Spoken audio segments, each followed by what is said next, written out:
Just a little bit bonus update. Although I had the machine open quite some times, it's the first time I realized it has the same imprint here like the quad-core water-cooled version. Namely, if you see liquid, unplug computer and consult manual. I knew that the logic board may even be the same. As I said earlier, I once was even thinking to upgrade the CPU, which already failed in not being delivered to start with. As we have the machine open today, let's for the first time ever take a look under there, because as far as I remember from my research 5 years ago, this may be the same dual socket logic board, so theoretically it should be possible, I think, to use a 2.5 GHz CPU or aftermarket upgrade this to a dual CPU setup in case someone wanted to. Here was a pin inside that I already took out. And then they also write taking the whole thing out. Some pin inside a pin. And then it should come off, they say at least.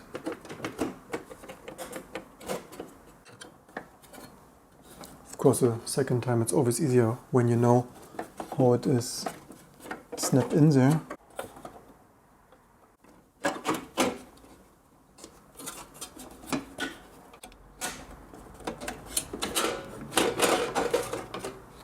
Probably you should do it the other way around, but I can't see the snap-in pins there.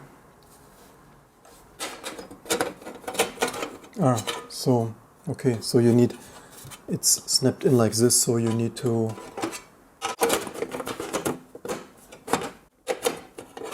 move to the front to snap out with this pins here. And this is a massive heatsink, as you can see.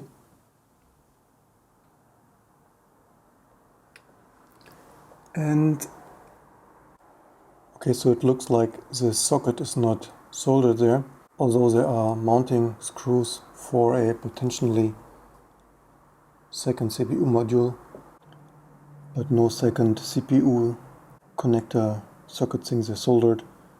However, quite some massive power delivery planes there coming from the power supply.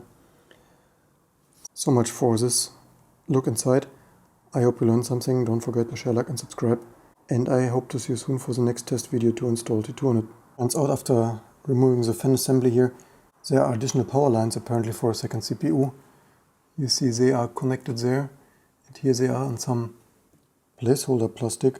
I wonder a little bit how safe this is there.